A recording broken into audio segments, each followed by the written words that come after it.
Entonces, si están tomando nota o quieren usar esto como parte de sus notas, si no recibieron las notas mías esta mañana, pueden escribir parte de lo que estamos hablando. Hablemos un poquito acerca de los destinatarios, acerca de a quién se mandó esto. La semana pasada, ustedes recordarán que parte de lo que se hizo la semana pasada es hablar acerca de ciertas patrones, metodologías, estructuras de cómo interpretar la Biblia.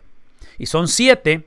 Eventualmente tomaremos esa clase y les invitaremos a que tomen esa clase, pero dentro de las 7, ¿sí?, la quinta de los pasos que mencionamos la semana pasada, la quinta de los pasos es precisamente la que tiene que ver con los destinatarios. La primera tiene que ver con lo que el autor dijo, la segunda tiene que ver con lo que el autor implicó con lo que dijo o la aplicación de lo que dijo, la tercera es lo que el autor dijo del mismo tema en otros pasajes o en otros libros de la Biblia, si escribió múltiples libros, que en este caso es Pablo el autor, así es que son 13 las cartas que se le atribuyen a él. El cuarto tiene que ver con lo que otros autores dijeron del mismo tema, en este caso aparte de Pablo, otros autores del Nuevo Testamento, otros autores del Antiguo Testamento. Y la quinta es los destinatarios. ¿Qué entendieron los destinatarios de lo que el autor dijo y lo que el autor implicó? Por lo tanto, esas son la metodología que hemos invitado a considerar, y cuando el lector, en este caso como la persona que estoy leyendo o el intérprete que estoy interpretando esto, después de esos 5 pasos, el sexto y el séptimo tienen que ver con la aplicación, la contextualización, con lo que significa en mis circunstancias, en la iglesia donde pastoreo, en fin, cualquiera que sea mi ambiente, mi contexto, ahora sí. Pero la invitación ha sido de que no empecemos la interpretación de la Biblia con la contextualización. No empezamos con si estoy en un funeral, si estoy en una boda, si estoy en una dedicación de un bebé, si estoy en medio de una pandemia. Ahí no empezamos. No nos acercamos a la Biblia para ver qué nos dice acerca de mi condición. Nos acercamos a la Biblia para ver qué es lo que dice, y cualquiera que sea mi condición se adapta a lo que dice la Biblia. Yo hago los cambios necesarios de acuerdo a lo que la palabra de Dios dice. Entonces, hablando de la primera carta de Timoteo, y entre paréntesis, antes que me olvide, porque quiero mencionar esto, una de las cosas que mandamos a través de nuestras comunicaciones es el canal de YouTube, donde subimos todos esos videos. Así es que una invitación es que se suscriban a ese canal, que lo usen, que lo compartan, de alguna manera compartir esos materiales, porque se producen más materiales aparte de lo que estamos haciendo. El día de ayer, por ejemplo, el doctor Bob Utley, el autor, hizo la presentación de lo que fueron las cartas de prisión. Entonces, aunque yo sé que está en inglés, pero en fin, tenemos diversidad de materiales que presentamos en la página de YouTube, y ahorita pongo el enlace en el chat para que nos hagan el favor, si pueden o si desean, es de suscribirse a esa página. Destinatarios, rápidamente, hablamos acerca de lo que es el nombre de las epístolas. Aparentemente proviene de esta fuente donde habla acerca, y estoy hablando del comentario de D.N. Berdut en 1703, donde habla acerca de su contenido y carácter único, hablando de la pieza literaria de las epístolas pastorales. Y Timoteo y Tito no son pastores, sino delegados apostólicos. Y otra vez, usemos esos términos, y ahorita vamos a explicar un poquito más acerca de eso, entre la cuestión de un apóstol, de un pastor, de un maestro, de un profeta y todo eso. Pero piensen en términos de posición funcional.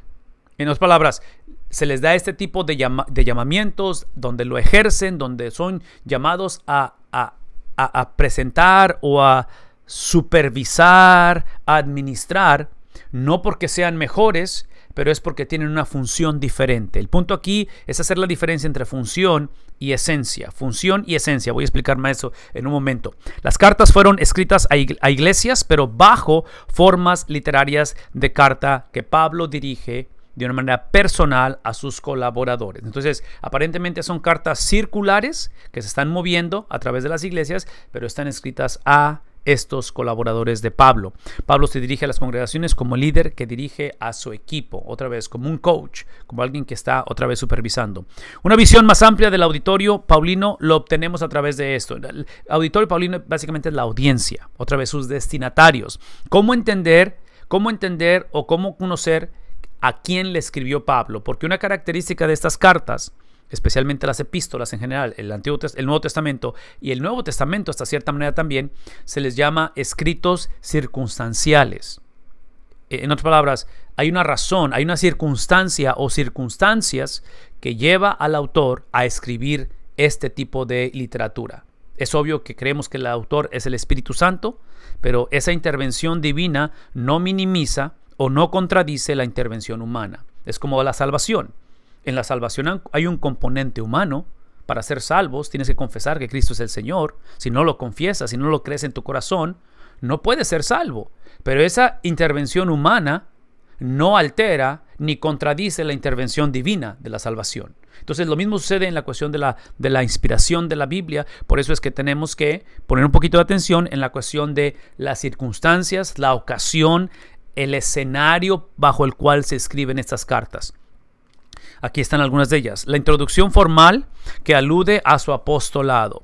Aparentemente en las 13 cartas que Pablo escribe o que se le atribuyen a él del Nuevo Testamento, solamente una, que es la de Filipenses, que no es la que estamos estudiando ahorita, es una de las cartas de prisión. Filipenses es la única carta en la cual él no ve la necesidad de introducirse o de presentarse o de defenderse como apóstol. Eso implica que aquí es donde habla acerca del plural y usa la cuestión del ustedes, y cuando hablamos del ustedes está hablando acerca de la manera en que va a terminar las cartas. La autodefensa de Pablo de su llamado, una vez más, esa es una cosa que él va a tener en común, porque aparentemente esas iglesias no le consideran a él como apóstol. Ahora, aquí un paréntesis nada más rapidito con respecto a esto. Una de las razones por qué es porque aparentemente Pablo se le considera, y es lo que entendemos de Hechos capítulo 9 en su viaje hacia Damasco y su encuentro con Cristo, es un llamamiento al apostolado a los gentiles. Entonces, cuando tú, hace 2000 años, aparentemente preguntabas en las iglesias, que había muchas que eran de gentiles, o que había liderazgo de gentiles, o gentiles, no judíos, es lo que quiero decir, apóstoles, porque como gentiles ellos no traen trasfondo judío, ellos no conocen el judaísmo, no saben cómo ha funcionado todo esto, ¿verdad? Son completamente nuevos en esta experiencia del cristianismo. Ellos consideraban al único apóstol como a Pablo. Entonces, eso implica que muchas de esas iglesias, tanto son iglesias con judíos convertidos al cristianismo, con grupos o sectas del judaísmo que estaban dentro de la iglesia causando problemas. Ahorita vamos a hablar acerca de los debates y la confrontación de Pablo ante estas doctrinas o estas sectas, estas herejías. Pero a donde voy es esto, es de que el concepto de apóstol para el judaísmo, si les preguntabas a ellos, probablemente ellos nada más consideraban 11, ¿verdad? Sabiendo que Judas ya no estaba, pero en cuestión del gentil, al que consideraban era Pablo. Entonces, a raíz de ello es lo que están aquí, de que el escrito de Pablo a Timoteo sobre las cosas que ya debería conocer, hablando a Timoteo de lo que él ya estuvo cuando estuvo con el apóstol. El propósito o la ocasión el primordial es combatir, una vez más, las herejías, lo que está pasando en la vida de la iglesia. Entonces, una de las cosas que tal vez a mí me gustaría que apuntáramos, que consideráramos, que reenfatizáramos, porque es uno de los problemas en la iglesia hoy en día. Y digo iglesia, y es iglesia y cultura. O es la iglesia mezclada con la cultura, o muchas veces ya no sabes ni cuál de los dos es, porque está todo camuflajeado, pero es la mentalidad, o es el entender de que el punto de la historia somos nosotros, de que el punto de la historia es mi bienestar, mi beneplácito, el punto de la historia es evadir tragedias o necedades o errores, el punto de la historia es superarnos, salir adelante. Yo no creo que la Biblia se oponga a nada de eso, pero el punto de la historia es Dios. En otras palabras, si hablamos de la salvación del hombre, la pregunta que tenemos que hacernos es ¿de qué es el hombre salvo primeramente? ¿De qué o de quién? Y aunque incluye el infierno, y somos salvos del infierno, condición eterna, pero de la primera persona que somos salvos es de Dios, es de su justicia, es de su ira. Una de las razones por qué creemos en el pecado adánico, que es la transferencia del pecado ese que nacemos naturalmente, nacemos muertos espiritualmente. Y no quiero minimizar lo que hizo Adán en rebeldía, y es algo trascendental, es algo que es una fractura, una fracción cósmica, lo que hizo Adán. Pero el problema del pecado de Adán fue a quién o contra quién lo cometió, que es precisamente un Dios de santidad. Todo esto lo estoy mencionando porque si la mentalidad del hombre o si la mentalidad del cristiano es olvidarse o no considerar el objeto la santidad, la gloria de Dios, como producto de ello minimizas precisamente tu pecado. Entonces al pecado hoy le llamamos errores, le llamamos simplemente una etapa de la vida, un desliz, una situación circunstancial. A la luz de la Biblia es pecado, a la luz de la Biblia es transgresión, a la luz de la Biblia merece, la paga del pecado es muerte. Todo eso está conectado a lo que está aquí en la pantalla, porque si no tenemos cuidado, vamos a Timoteo tratando de ver simplemente un libro, o a la Biblia, un libro donde, como el problema de nosotros no es pecado, es simplemente que estamos en etapas difíciles, necesitamos un tipo de manual que nos ayude a mejorar nuestra condición, cómo navegar la pandemia. Sí, eso no es la Biblia. La Biblia nos presenta la realidad de que estas iglesias, porque vean lo que dice en la pantalla, el propósito primordial era combatir ¿qué cosa? En otras palabras, Pablo está hablando en un contexto donde ya la situación estaba caótica, donde ya había problemas serios, y el problema de las iglesias, o de la iglesia, en este caso hablando a las iglesias de Éfeso, el problema de estas iglesias, aun cuando era un problema su liderazgo corrupto, o la manera en que vivían, o lo que creían, el problema de la iglesia era y es Dios. Dios es el problema. O sea, el problema, o sea, la urgencia de este mensaje que Pablo presenta a Timoteo y encarga a Timoteo y hace responsable a Timoteo, no es simplemente para que la iglesia salga adelante, la iglesia se mejore, para que la situación crezca. Otra vez, yo no creo que la Biblia se opone a eso.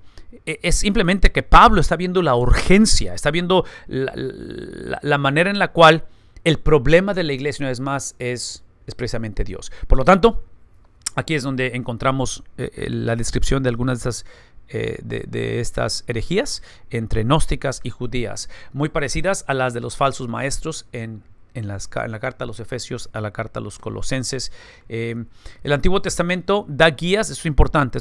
El Antiguo Testamento da guías, estatutos, principios, especialmente al principio del Antiguo Testamento, en cuestión de cómo organizar las comunidades de fe. O sea, encontramos eso desde un principio, cómo estructurarse. Parte de ello es porque Moisés, lo que hace en el Pentateuco, Génesis a Deuteronomio, establece las bases, establece la metodología, establece, esto es importante, establece el proceso de discipular a las naciones. Cómo discipulas a las naciones. No cómo compartes el evangelio a las naciones. Pero acuérdense que la salvación es una moneda con dos caras. Es evangelismo y discipulado. Hoy trágicamente lo hemos divorciado y pensamos en evangelismo como una cosa, discipulado como otra cosa. En la Biblia es una sola experiencia. Eso implica que el aceptar a Cristo es vivir como Cristo. El creer en Cristo es procesar la vida como Cristo. Entonces, a raíz de ello, en el Antiguo Testamento, Moisés, hasta cierta manera, es el que siente esas bases de cómo estructurar la vida en este mundo a través de esas comunidades de fe. En el Nuevo Testamento, aparentemente no encontramos esas instrucciones de la manera específica como las encontramos en el Antiguo Testamento. Y a raíz de ella es que de esta situación es precisamente porque las iglesias van a encontrarse en ese caos hasta cierta manera. De tal manera que estas cartas pastorales, otra vez, primera, segunda de Timoteo y Tito, son lo más cercano a este tipo de documentos en el Nuevo Testamento. En otras palabras, esto es lo que potencialmente lo más cercano para saber cómo se debe de estructurar la iglesia. El concepto de estructuras o de sistemas es extremadamente importante en la vida. Y menciono eso porque para que nuestro cuerpo funcione bien, tiene que tener una estructura. Tiene que tener un sistema en el cual nuestro sistema inmunológico, nuestro sistema reproductivo, nuestro sistema, en fin, cada sistema que hay en nuestro cuerpo sanguíneo tiene que funcionar bien, porque si no funciona bien, es obvio que empezamos con consecuencias, con tragedias y potencialmente la muerte. Entonces, es obvio que los sistemas son necesarios y que Dios es un Dios de sistemas. El problema fue hace 2000 años, el problema es hoy en día, es ignorarlos, número uno, o la otra es idolatrar los sistemas. Donde el sistema, y estamos hablando de sistemas dentro de una organización o de la iglesia, dentro de un hogar, un sistema de un gobierno, esos sistemas, su función es para mejorar, es para llevar a cabo el propósito por el cual el organismo o la organización existe. En este caso, otra vez más, cuando nace un bebé, tiene un sistema dentro de su cuerpo. Si ese sistema no funciona bien, el bebé no va a crecer, el bebé va a estar enfermo. Entonces, aquí el punto no es el sistema, aquí el punto es el crecimiento del bebé o la salud del bebé. El sistema simplemente es el vehículo por el cual queremos que se llegue a la meta. Traduzcan eso en la vida de la iglesia, en la vida del hogar. Importante que es el sistema donde sea un hombre y una mujer casados delante de Dios, donde creamos una familia, el núcleo de la familia. Cuando ese sistema es violado, cuando ese sistema no es el que Dios estableció, empezamos a crear diversidad o distorsiones de ello que potencialmente lo que hacen es que van a negociar el propósito por el cual el sistema existe, el propósito por el cual la institución existe. Entonces, a nivel de iglesia, hace 2000 años aparentemente esa era parte del problema, que la iglesia estaba creando sus propias versiones de lo que era la iglesia, la familia estaba creando sus propias versiones de lo que era la familia, el gobierno, en fin, podemos usar ejemplo tras ejemplo de esto y por eso es que esta enseñanza es importante.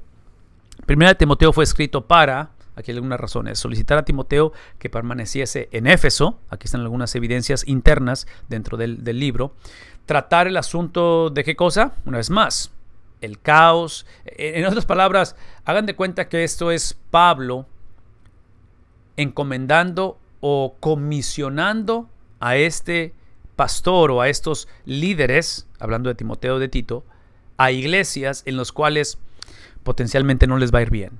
Y otra vez, yo no sé como pastores, y sé que esta mañana hay muchos pastores conectados, típicamente cuando no nos ven bien en una iglesia, típicamente hasta cierta manera nos sorprendieron, porque no sabíamos que la iglesia estaba de esta manera o de esta condición, y es una comparación que es de doble sentido, ¿verdad? Porque igual la iglesia se sorprende con pastores, o sea, es el concepto de incertidumbre cuando te lanzas algo así, pero aparentemente aquí Pablo ya está advirtiéndoles hacia dónde va esto. O sea, aquí no hay sorpresa, aquí no hay misterio, aquí no hay agenda escondida, de tal manera que es ayudar a organizar el liderazgo, eso es parte de ello. Con respecto a Tito, porque estamos viendo la cuestión en general, ¿verdad?, de todas las cartas pastorales, debía abordar tareas similares como Timoteo en Éfeso, ahora Tito en Creta, frente a las herejías y, una vez más, la organización. Vean cómo todo está integral, ¿no es cierto? O sea, la falta de organización es un problema teológico, no es un problema simplemente digamos sociológico o circunstancial, o el hecho de que por ejemplo ahorita no podemos tener cultos presenciales. O sea, todo esto que está pasando ahorita en nuestra generación y pasó hace 2000 años, lo que hace, estoy hablando de lo que está pasando en donde hay estas situaciones que no son normales, lo que hace es que está exponiendo la esencia, la teología, lo que realmente somos o éramos antes de la tragedia, antes de que pasara todo esto. Entonces, ahí es donde él está otra vez hablándoles. En 2 Timoteo encuentra a Pablo en prisión ahora y con pocas esperanzas de ser liberado.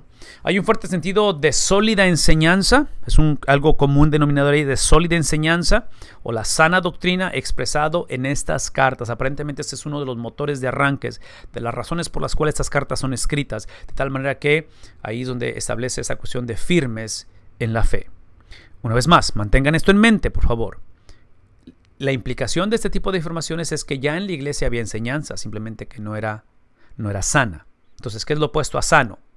Tóxico, canceroso, que lleva eventualmente a la muerte. Y una vez más, escuchen lo que estoy por decir. El problema aquí no es tanto estar en desacuerdo con la Biblia. El problema es el Dios que nos dio la Biblia. Una vez más, porque el problema del ser humano, cristiano o no cristiano, a quien vamos a dar cuentas, cristianos o no cristianos, ante el tribunal que vamos a compadecer, cristianos y no cristianos, es literalmente el de Dios. Entonces, una vez más, vean la urgencia de que el punto de la historia no es la iglesia. El punto de la historia no es el cristiano. El punto de la historia es Dios. Dios, de esta sólida enseñanza, da esta sólida enseñanza a Pablo, quien la confía a Timoteo, y esto lo traspasa a hombres fieles. Aquí solamente lo que quiero decir es, mantengan en mente que parte de estos son libros, excelentes libros, que pueden ayudar a enfatizar, y aquí es donde quiero que iglesias, escuchen lo que estoy por decir, enfatizar un sistema saludable para un ministerio de sucesión. Un sistema saludable, en otras palabras, ¿cómo podemos estructurar la iglesia donde seamos recordados como iglesia, como pastores, que somos miembros de la iglesia, de que todo pastor es un pastor interino, no hay pastores permanentes? Y que el problema de la iglesia muchas de las veces no es que pierde su pastor, no es que el pastor se enfermó, no es que el pastor falleció, no es que el pastor se fue a otra iglesia. Todo eso puede ser trágico y eventualmente trae sus consecuencias. Escuchen lo que esto puede decir. El problema fue o es que el pastorado se llevó a cabo, si fue de 2 años, 7 años, 15 años, lo que haya pastoreado, lo que haya servido la persona en esa iglesia, donde no estructuró la iglesia y preparó la iglesia a hacer esto. A crear ese proceso de sucesión, donde literalmente el trabajo mío es no solamente preparar el camino para el que viene detrás de mí, porque yo soy pastor interino, yo no soy permanente, pero no solamente preparo el camino, pero también estructuro la iglesia para la generación que viene. Ahora, esa es una conversación que puede llevarnos todo el día a tenerla, porque uno de los problemas de la iglesia que trágicamente no permite que esto suceda, esto que está aquí enfrente de ustedes, es la confusión teológica y metodológica, de métodos, de cómo poner en práctica lo que creemos, de que la iglesia por muchos años ha casado esas dos cosas. Donde en un momento dado, si una iglesia tiene un estilo de adoración, ya sea a través de lo que se llama tradicional, a través de himnos de piano, o tiene un estilo de adoración en el cual involucra la música que le llamamos contemporánea hoy en día, en un momento dado esos estilos, escuchen la palabra que estoy usando, estilos, la iglesia lo traduce como teología. Que la manera en que empaquetamos esa experiencia de adoración, eventualmente pensamos que es un problema teológico, cuando en realidad es un problema metodológico.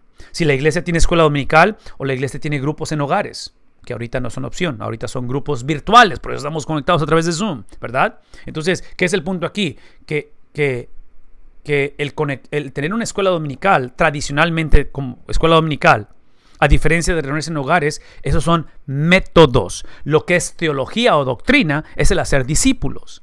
¿Cómo los hacemos? Eso puede potencialmente ser negociado. Y entre paréntesis, por eso esta conversación es extremadamente importante de lo que estamos hablando aquí.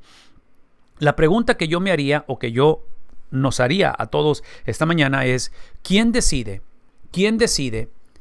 cuál metodología usar? En este caso, para ser discípulos.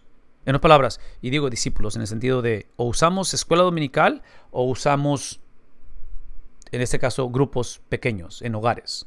Nos reunimos a través de estos medios donde hay gente, literalmente hay gente en las iglesias que están esperando que la iglesia se abra porque ellos no quieren o no sienten o no desean reunirse a través de estos medios de comunicación, lo cual se respeta, pero aquí está el punto. El punto es que ya sea una escuela dominical, ya sea un grupo en hogar, ya sea en un grupo que te reúnes en una escuela o sea a través de un mundo virtual, esas son maneras de empaquetar lo no negociable. Lo no negociable es la doctrina, lo no negociable es el hacer discípulos, lo no negociable es el evangelio. Cómo lo empaquetamos es ahí donde potencialmente puede negociarse. El punto que estoy tratando de hacer es simplemente esto, que la iglesia por mucho tiempo no ha sabido la distinción uno de otros. Entonces, cuando una iglesia pasa de usar himnos y piano y pasa a usar una banda o cualquier otro tipo de adoración, potencialmente piensan que están negociando precisamente la Biblia. Y ahí es donde la iglesia se divide, pastores son corridos y en fin, el resto lo conocemos. El problema es cómo entendemos la Biblia. ¿Qué son los falsos maestros que están hablando? Bueno, rápidamente, en cuestión de a quién o la razón o las circunstancias que está viviendo la iglesia en cuestión de la doctrina equivocada o torcida, es precisamente, dice Dr. Bob, que es difícil discutir esto porque trágicamente no tenemos la información que quisiéramos tener específica de estas doctrinas que fueron comunes en los primeros siglos. En otras palabras, los primeros 300 años de la iglesia, históricamente hablando, después de Cristo, los primeros 300 años fueron caóticos en el sentido de todo este tipo de subculturas que se metieron dentro de la iglesia, que causaron estragos grandemente y, en fin, si la iglesia ha sobrevivido después de 2000 años, no ha sido por la doctrina perfecta de la iglesia, ha sido aún por nuestras imperfecciones y nuestra doctrina o nuestra teología corrupta que todos tenemos sin excepción, ¿no es cierto?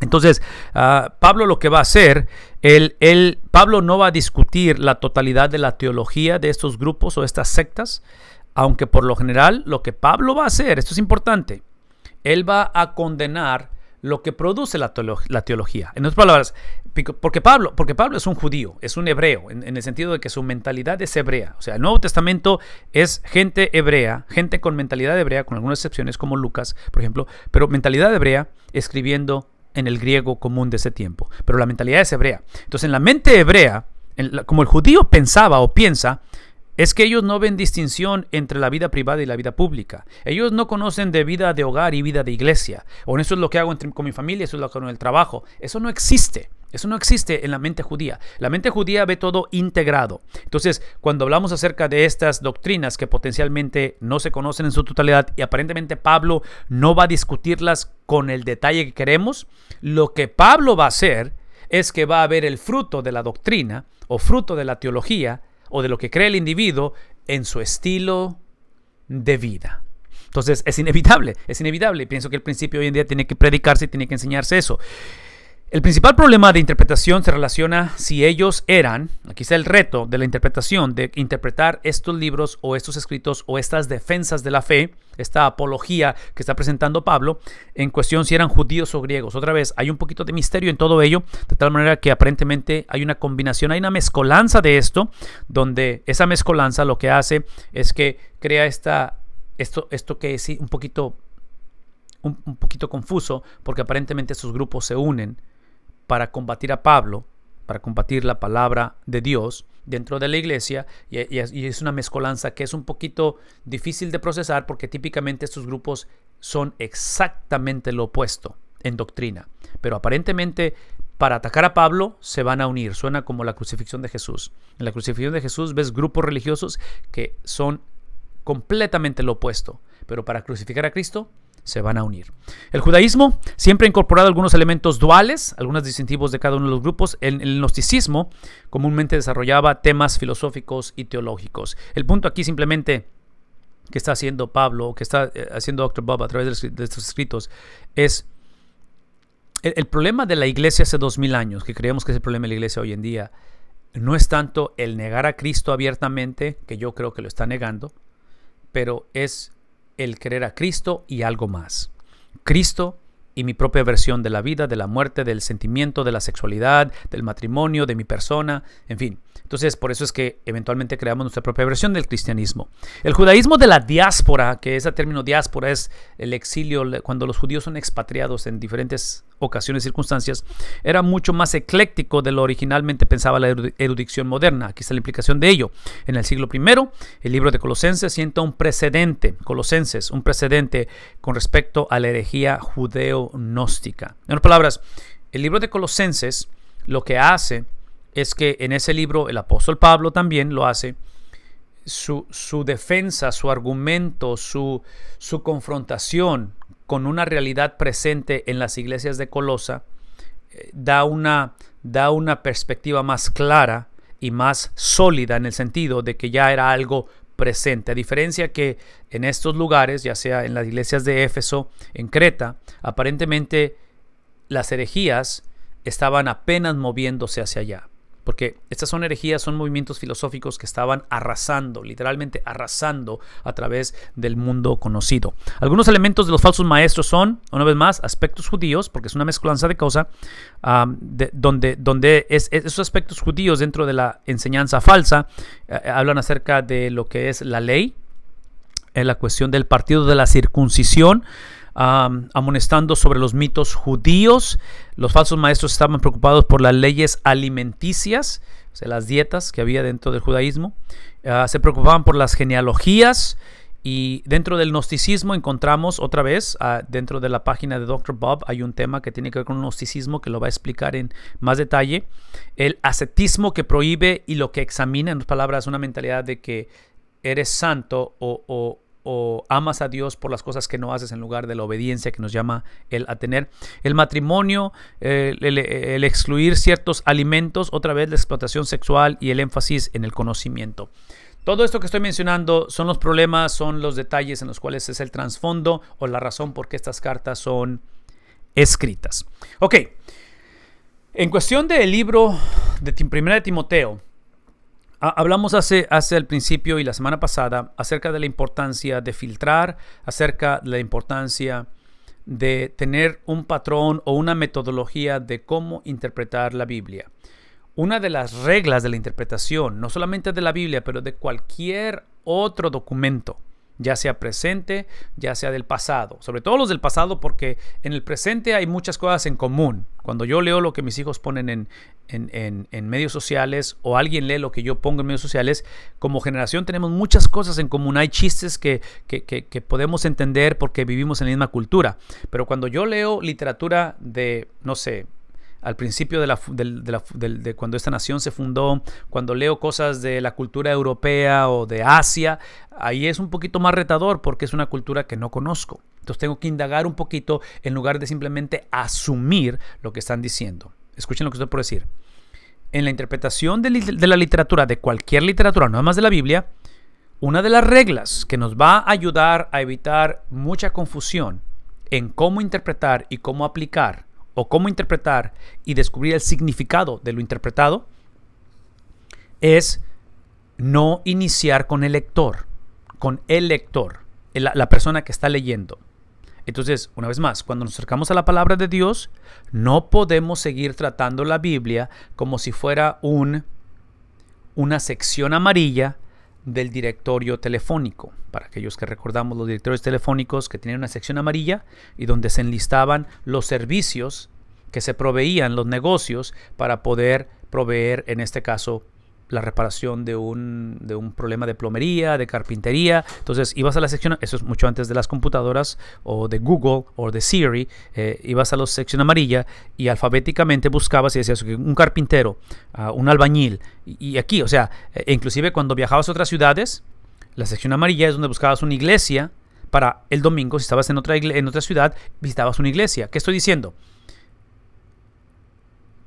Cuando la interpretación de un documento, no nada más de la Biblia, pero específicamente de la Biblia, nos acercamos a ese documento con el lector, con mi persona como la prioridad, como la razón, como el motivo de acercarme, automáticamente hago de la Biblia una sección amarilla de un directorio telefónico.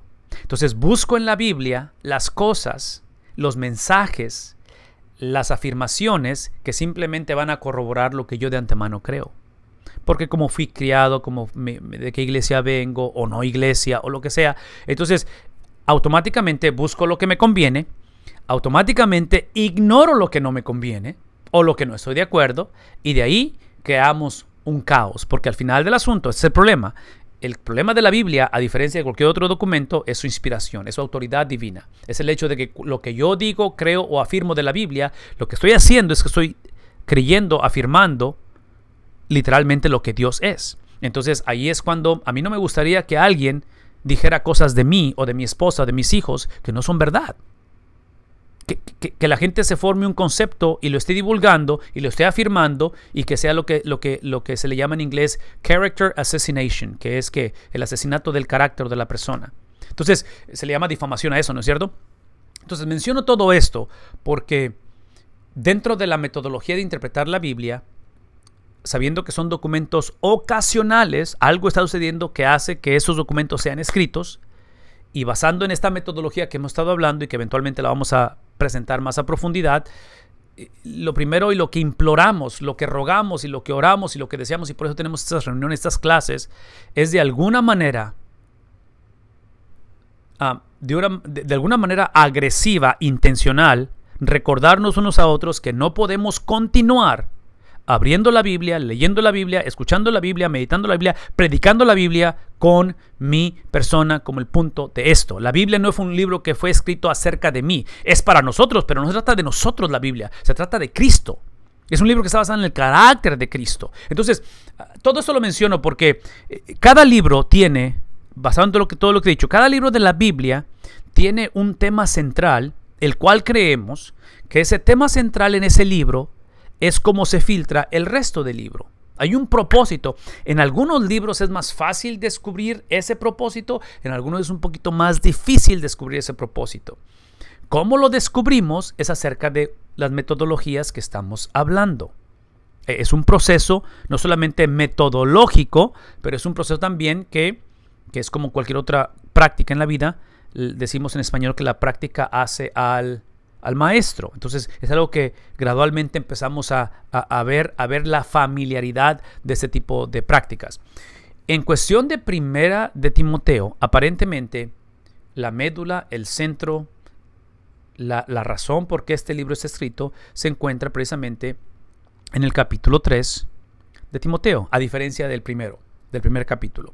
Y es ahí donde a través, y eso es lo que estoy por explicar, encontramos en la descripción de Timoteo, encontramos los 3 tipos de ministros, aparentemente, porque acuérdense que la razón de escribir es doctrina errónea o herejías en la iglesia, y es la estructura de la iglesia, y escuchen lo que estoy por decir, esto es importante, la estructura de la iglesia, que es la encarnación o la expresión de la doctrina. Esto es lo que creemos y lo trasladamos o lo traducimos en cómo nos estructuramos. Es lo mismo que pasa en el hogar. Esto es lo que creo, estas son mis convicciones en cuestión del dinero.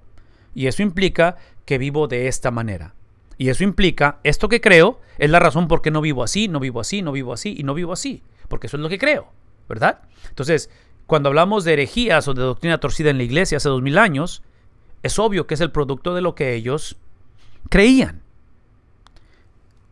En cuestión de los 3 tipos de ministros que va a mencionar el apóstol Pablo, en el capítulo 3, habla de pastores, habla de diáconos y habla del papel de las viudas que aparentemente estaban atendiendo a las mujeres, o que está, en otras palabras, el rol de la mujer en el liderazgo de la iglesia.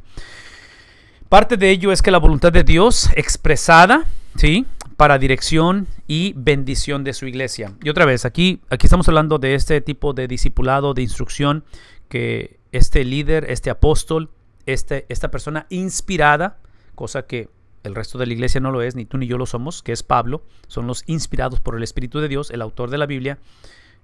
Una de las cosas importantes que necesitamos entender aquí, que es parte de la urgencia que Pablo está poniendo ante Timoteo y ante Tito, es precisamente la razón por la cual tú y yo somos salvos, o fuimos salvos, o pertenecemos a una iglesia, o deberíamos de pertenecer a una iglesia, si es que no pertenecemos. Y este es el punto. Hemos hablado anteriormente que el propósito de la salvación es una vida de servicio. En el Antiguo Testamento, la doctrina de elección, la doctrina de por qué Dios salva, es para que me sirvas, una vida de servicio. En el Nuevo Testamento es caminar en similitud a Cristo. Estos 2 componentes de servicio y similitud a Cristo, cuando los fusionamos, cuando lo vemos como una sola experiencia, lo que produce es la vida del cristiano, que su motor de arranque, la razón por qué, otra vez, existimos, por qué somos salvos, por qué eventualmente vamos a ir al cielo. Vean lo que estoy por decir. La razón por qué soy cristiano es para que la iglesia sea saludable. Entonces, cuando tú ves a una iglesia no saludable, cuando tú ves una iglesia, otra vez, con un contexto tóxico, con una carencia, una iglesia que sea lo opuesto a saludable, anímica, una iglesia débil, cuando tú ves eso, el problema, escuchen lo que estoy por decir, el problema, la razón de ello, si lo que acabo de decir es cierto, el problema es que sus miembros, la iglesia, los cristianos, y cuando digo miembros, es obvio que estoy incluyendo el liderazgo, ¿verdad? Hemos olvidado o hemos negociado la razón por la cual fuimos salvos. Entonces, no estamos cuestionando la salvación de los miembros de la iglesia, estamos cuestionando la razón por la cual fuimos salvos. De alguna manera, trágicamente, la iglesia ha predicado un evangelio en el cual dice, ven a Cristo, trata lo mejor que puedas de ser una buena persona, un buen ciudadano, un buen padre, un buen hijo, un buen joven. Si la riegas, pues aprendes los versículos como 1 de Juan 1:7, 1:9, que si confiesas sus pecados, Él es fiel y justo para perdonarte, de tal manera que sacamos soluciones rápidas al pecado. Y pensamos automáticamente en la vida eterna, en el cielo, cuando realmente la salvación, que incluye el cielo, es literalmente el cielo en la tierra. Es literalmente una vida de servicio, similitud a Cristo, y el propósito por el cual he sido salvo es para que la iglesia sea, ¿qué cosa? Saludable. Entonces, no podemos seguir siendo la iglesia, la familia, el cristiano, que estamos esperando a que llegue el pastor ideal para que cambie la situación y nos haga una iglesia creciente. La iglesia es el producto de hombres y mujeres redimidos por la sangre de Cristo, que trágicamente hace 2000 años y hoy en día hemos desenfocado, hemos perdido el enfoque de por qué hemos sido salvos.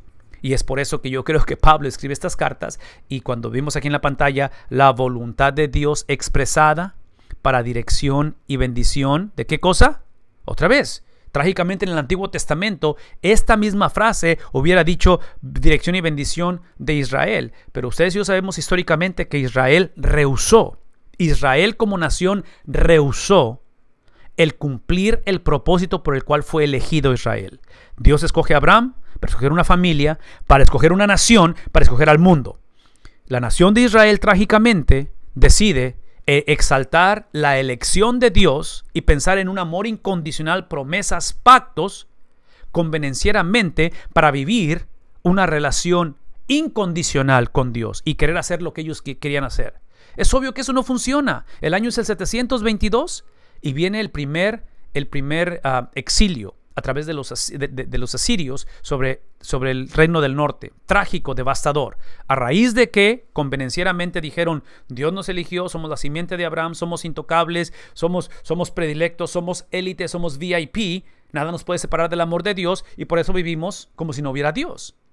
El 586 viene el Babilonia y toma en exilio el reino del sur. ¿Qué estoy diciendo? Que el amor incondicional de Dios, ese pacto, ese amor manifestado a través de Juan 3:16, se manifiesta y lo que produce, esto que estoy por decir necesitan escribirlo, lo que produce el amor incondicional de Dios, produce una relación condicional con Dios.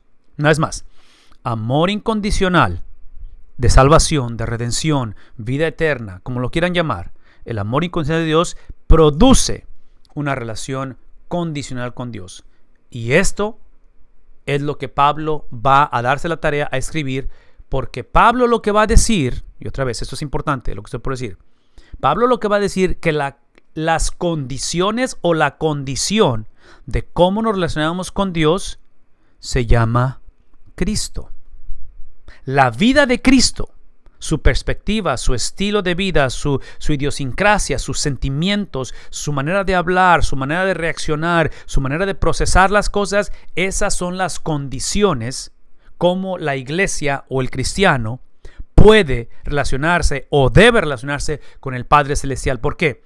Porque es obvio que Cristo es el único que ha obedecido la palabra de Dios. Y Dios solamente acepta a aquellos que han obedecido su palabra. Si desobedece su palabra, si desobedecemos, sucede lo opuesto.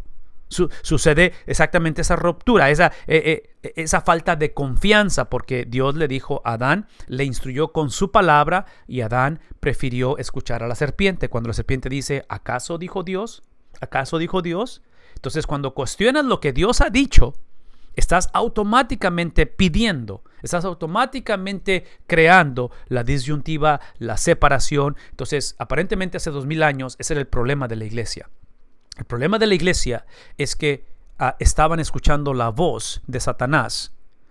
Así como fue tentado el primer Adán, el segundo Adán, después de que Cristo es bautizado, sale del agua. Este es mi Hijo amado, en el cual tengo complacencia. Es llevado por el Espíritu de Dios al desierto, 40 días, 40 noches, y al final, ¿quién se aparece? El tentador. Y la pregunta que le hace Satanás a Cristo es, ¿acaso dijo Dios? Y empieza a crear ese cuestionamiento de ¿qué cosa? Del carácter de la palabra de Dios, de tal manera que lo que Cristo responde y dice a los ataques de Satanás no es lo que Cristo pensaba de lo que Dios se había dicho. Cristo responde ¿con qué cosa? Con la palabra de Dios. Por eso es que insto, animo, exhorto a la iglesia a que dejemos de permitir predicación o enseñanza de hombres y mujeres que comparten lo que piensan de la Biblia. Ahí no está la autoridad. Satanás no respeta a la iglesia, al pastor, al padre, al hijo. No respeta que comparta o que forme su vida basado en lo que la persona piensa de lo que Dios ha dicho. Satanás solamente respetó a Cristo hace 2000 años en ese encuentro. Solamente respeta ¿qué cosa?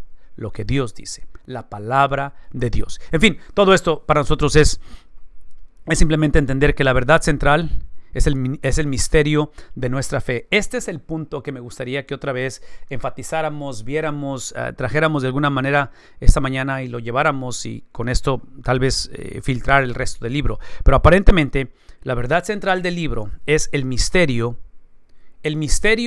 de caminar en similitud a Cristo. Esta cuestión de nuestra fe no es otra cosa más que la fe es fidelidad, ¿no es cierto? Fe no es simplemente el sentimiento de creer que hay un Dios, o que creo en Dios, o que oro a Dios, o que leo la Biblia. Eso es importante. Pero fe se traduce, fe se cristaliza, fe se ejerce, fe se presenta. La fe es simplemente fidelidad. Lo hermoso del Evangelio, y esto es lo que es atractivo del Evangelio, es que la fe del cristiano no está basada en la fidelidad del cristiano para con Dios.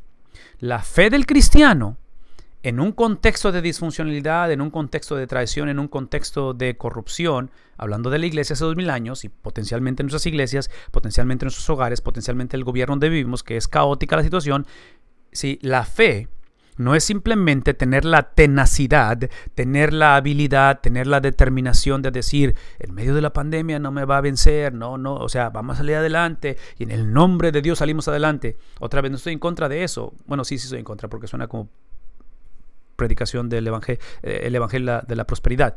Pero fe es ver la situación, fe es ver el caos como pastor, ver la situación y dices tú, no sé ni por dónde empezar aquí en la iglesia, o en mi hogar, o en las finanzas, o en mi salud. Esto es fe. Fe es decir, ok, Dios no es un sirviente cósmico que está obligado a cambiar mis circunstancias. Independientemente qué suceda, independientemente cómo sea el entorno en el que vivo, esta es fe. Es tener la habilidad de creer que Cristo es fiel. Porque es obvio que yo no lo soy. Es obvio que cuando veo lo que está sucediendo, dices tú, Señor, creo, pero ayuda a mi incredulidad. O sea, yo recuerdo haber dado mi vida a Cristo cuando tenía 14 años, pero ahorita no sé ni lo que creo. En momentos como estos, he tratado otras cosas, he visto la traición de otros, he visto la desolación, y veo la situación ahorita y digo, no hay Dios. Entonces, es esa cuestión donde si continuamos haciendo nuestra persona el objeto de la fe, estamos destinados, estamos pidiendo a gritos ser presas de doctrinas falsas, potencialmente ser el vehículo de doctrinas falsas. Es donde entramos en experiencias que Satanás, trágicamente, el cual no tiene la habilidad de poseer a un cristiano, pero sí tiene la habilidad de oprimir a un cristiano. Entonces, todo esto lo menciono porque cuando hablamos acerca del misterio de la fe, es simplemente, una vez más, el misterio de la fe, el misterio de poner mi confianza, actuar, vivir, tomar decisiones basado en que Él es fiel, no en que yo soy fiel, porque una vez más, lo voy a decir una vez más, yo no tengo la habilidad de acabar la carrera bien. Mi tendencia es depender de las circunstancias. Mi tendencia es confiar en mí mismo. Mi tendencia es ver qué habilidades tengo. Mi tendencia es, ¿sí me explico? O sea, esa es mi tendencia. Mi tendencia es ofenderme luego cuando alguien dice algo o hace algo que me molesta. Mi tendencia es, y empezamos a hablar, esa es mi tendencia. No es lo que hago, es lo que soy. Es por eso que lo hermoso de la fe, y es un misterio, Pablo lo dice, ahorita lo vamos a leer, habla acerca de la fidelidad de ¿quién? La fidelidad de Cristo. De tal manera, una vez más, eso es importante, ¿Cómo sé que Cristo es fiel? 2000 años después. Varias pandemias, varias situaciones caóticas, varias situaciones que nos gustaría borrar de los anuarios de la historia de la iglesia porque nos da vergüenza hablar de las cosas que hemos hecho como cristianos. En medio de todo eso, la iglesia de Cristo está presente, ¿no es cierto? La iglesia está aquí. Y esto es lo hermoso, porque cuando pienso en los hijos, en los nietos, en los hijos de los hijos de los hijos, si Cristo no ha regresado, adivinen qué va a estar presente. No porque la iglesia fue fiel, pero es porque Cristo es fiel. En eso descansamos. Ese es el misterio de esto. Por lo tanto, el contexto es la adoración corporal, que se narra en 1 Corintios 11 al 14. Otra vez, les invito a que interpretemos esta adoración corporal en el contexto del 11 al 14 de 1 Corintios. Vean, no nomás saquemos pasajes así solamente, ¿verdad? Cualidades, estilo de vida y la enseñanza. Una vez más, cuando hablamos de cualidades, estamos hablando de aquello que hace que califique la persona. O sea, cualidades es el carácter del individuo.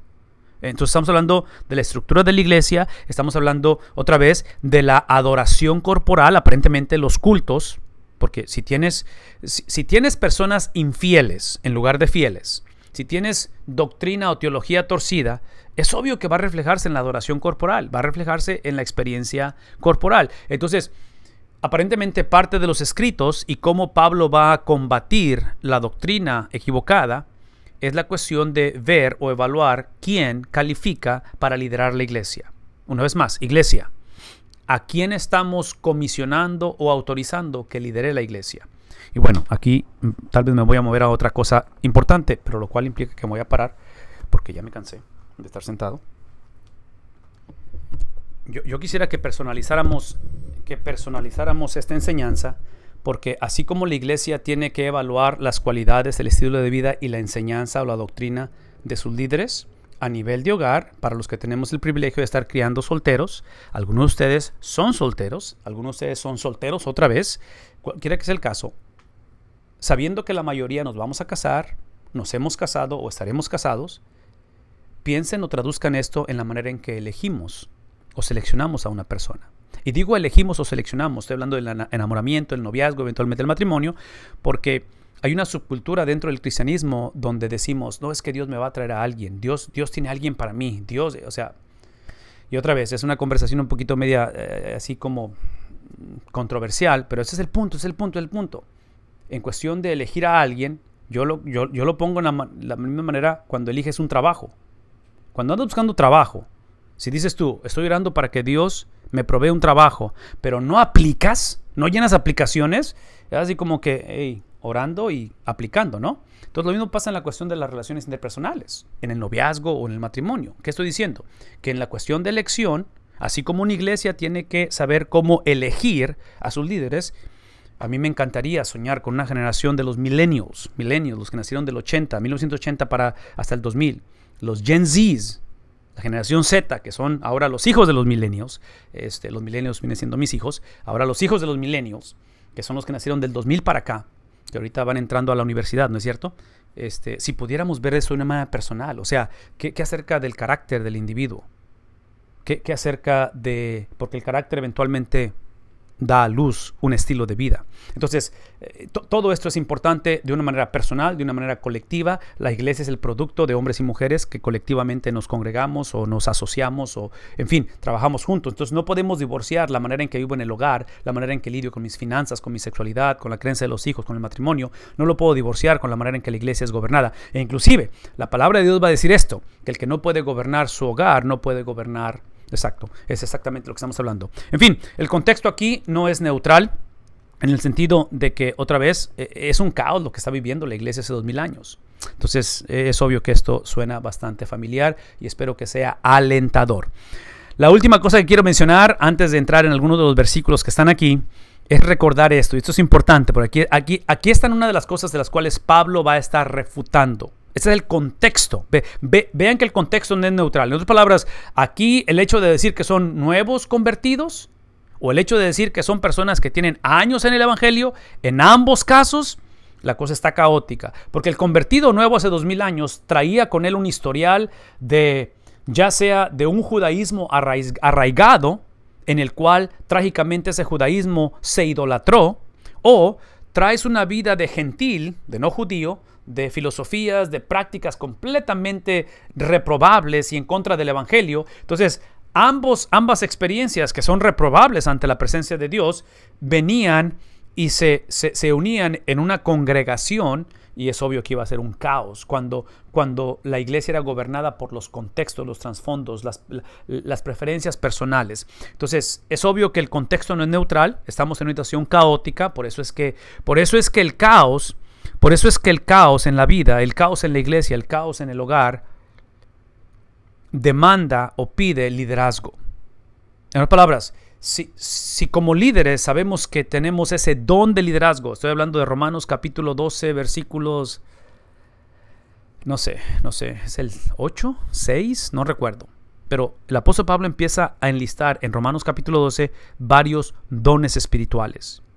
Y dice que el de profecía, que profetice, el de liderazgo, ¿qué palabra usa? Es el concepto de que empiece a administrar con diligencia. Entonces, el punto aquí es de que si sabemos que el Señor nos ha dado esa habilidad y somos llamados para ello, somos llamados para para el caos.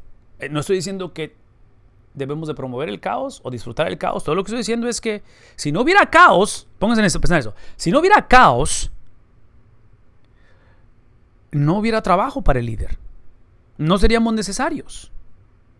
Entonces, ¿será posible que esta situación que estamos viviendo es lo que asegura que tengamos trabajo?